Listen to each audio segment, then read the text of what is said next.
Решила я как-то посмотреть видеоблоги. Выбор был очевиден — славянки, которые вышли замуж за индийцев и переехали сюда на ПМЖ. Так я познакомилась с творчеством блогера С.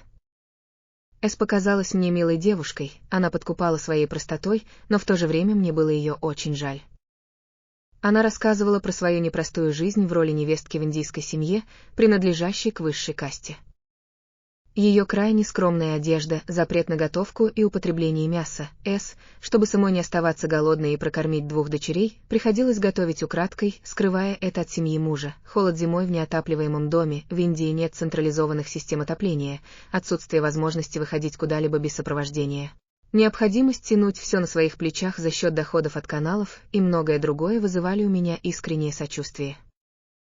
Я наблюдала за ее жизнью, как будто смотрела какой-то сериал, понимая, почему мои родные так боялись отпускать меня замуж в Индию. Немного позднее я узнала про ее канал в Телеграм. Новость о предстоящем переезде С в Гоа, а тем более в нашу деревню, меня воодушевила. Мы общались в чате канала и личных сообщениях, я старалась давать дельные советы, чтобы поддержать С на новом месте с их бизнес-идеей. Мой муж владелец гестхауса, а сама я 1,5 года проработала в отеле, так что об этом бизнесе знаю не понаслышке. Так как С редко находила возможность общаться с подписчиками в чате, публиковала посты, а потом просто пропадала без комментариев до следующей публикации, я с удовольствием отвечала на множество вопросов о Гоа. А дальше началась череда событий, которые привели к сути заголовка статьи. Во-первых, мы несколько раз встречались на пляже, гуляя с собаками. Пару раз общались минут по 15-20, пару раз просто здоровались, и мы шли дальше по берегу своей дорогой. Бизнес требует постоянного контроля и участия со стороны мужа, поэтому мы ценим время, которое можем уделить друг другу. Но мне и в голову не могло прийти, что это может оскорбить С. Во-вторых, я оставляла довольно много комментариев на тему их бизнес-идеи, но любые советы подписчиков, имеющих опыт в гостиничном бизнесе, воспринимались С в штыки. В итоге большинство подписчиков просто выпало в осадок, когда С раскрыла свою стратегию ведения бизнеса. Работу должны работать работники, а она будет пить кофе, иначе это не бизнес, сказала С в одном из видео. В-третьих, С начала жаловаться в Телеграм, что не может оформить банковскую карту, так как требовался определенный индийский документ, который, как правило, оформляют сразу по истечении 182 дней непрерывного пребывания в Индии. Я старалась помочь советам по его оформлению за пределами региона ее регистрации. В конце концов я узнала у соотечественников, в каком банке и каком именно отделении рядом можно оформить карту без этого документа, и продублировала ответ в чат. Я тогда еще не знала, что С не нужно было решение проблемы, ей нужна была тема для контента. Я так и спросила ее в чате, за что была быстренько отправлена в бан. И, если бы на этом история закончилась, я бы забыла о существовании С, но не тут-то было. Чат кипел, часть подписчиков была в полном недоумении и возмущении. Тогда С, недолго думая, обвинила меня в рекламе моего канала, который для меня просто хобби, и нашего гестхауса, хотя дела у нас и без этого прекрасно, и вишенка на торте, кулинарного канала какого-то индийца ВКонтакте, о существовании которого я даже не знала. Все попытки подписчиков С, взывающих к справедливости, были тщетны, часть была отправлена по протоптанной мной дорожке в бан. С и сегодня не признает того, что была неправа. И тут начался беспредел и беззаконие, фантазия С безудержно фонтанировала, и она стала обвинять меня и моего мужа во всех своих бедах и неудачах публично на своем канале, не имея никаких доказательств. На просторах Телеграм всегда создавались разные болталки, объединяющие людей по интересам.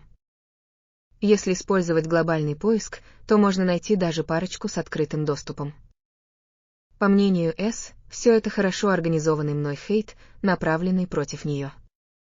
Но в то время как ей повсюду мерещились хейтеры и заговорщики, я продолжала жить своей жизнью, заботиться о любимом муже, обустраивать наш дом, встречаться с друзьями, проводить время с моей гаанской семьей, учиться готовить новые блюда, ежедневно гулять по пляжу и посещать церковь.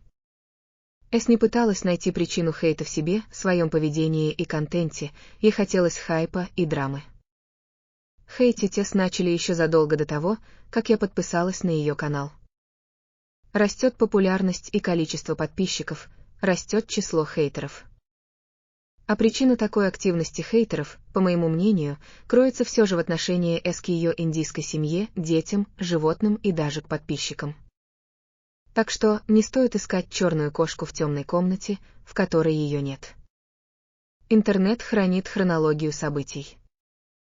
Сестре мужа звонили еще до того, как мы познакомились и начали общаться. Пост об этом событии был выложен 30 мая, а в августе опубликовала видео, как мы все вместе виделись на пляже. Самое интересное, что мой муж до этого дня вообще не имел никакого понятия о каком-либо конфликте и уж точно не стал бы участвовать ни в чем подобном. И если полиция не определила виновного, то с чего безапелляционно обвинила в этом именно его?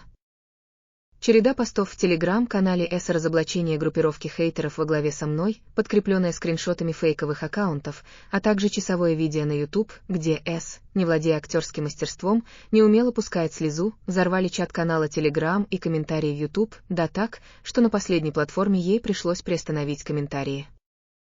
Меня называли крысой, ведьмой, психически больной, если что по долгу службы справка имеется о моем здоровье, главным хейтером, сталкером, обвинили в буллинге и порче имущества и даже посылали в ад. Без доказательств. Просто на основании нездоровых фантазий Судьи и присяжные вынесли вердикт виновна. Кто был не согласен, были отправлены в бан и причислены к хейтерской группировке без суда и следствия. Дальше стало интереснее. 22 апреля выходит пост о том, как они жарят шашлыки, 23 апреля пост об изувеченных собаками машинах. После комментария о том, что, возможно, запах шашлыка привлек собак, сообщила, что это случилось за день до шашлыков. Подписчики натолкнули на мысль словить очередной хайп, обвинив меня. Теперь смотрим, слова к делу не пришьешь, и они решают свалить на меня вину за погрызенные и исцарапанные авто. А теперь вернемся к полиции, киберполиции и прочее. Неужели кто-то может предположить, что люди, которые занимаются раскрытием реальных преступлений, все бросят и начнут заниматься фантазиями блогера? Окей, предположим, что этим делом действительно заинтересовались индийские правоохранительные органы. Как будет выглядеть в глазах индийской семьи и своих подписчиков, когда выяснится, что я здесь совершенно ни при чем и все это плод ее воображения или желания хайпануть? Скажу прямо, я не планировала участвовать в этом безумном калейдоскопе воображения но она не раз перешла черту за эти несколько дней. Хотя в личных сообщениях на ее странную просьбу прекратить весь этот балаган, который она же сама и начала, я ей ответила, что не имею отношения к хейту, звонкам и фейковым аккаунтам на YouTube. Я бы никогда и ни за что не хотела бы и не смогла бы оказаться на ее месте и бы шагать по головам и добиваться желаемого ложью, клеветой и беспочвенными обвинениями. Это подло, безнравственно, а иногда и противозаконно. А если вы все еще считаете, что я ей завидую, вернитесь к самому началу истории. Не раздавайте никому непрошенных советов, а иначе есть вероятность, что вас захотят убрать. Всем мира и крепкого здоровья. С уважением, искренне ваша госпожа М.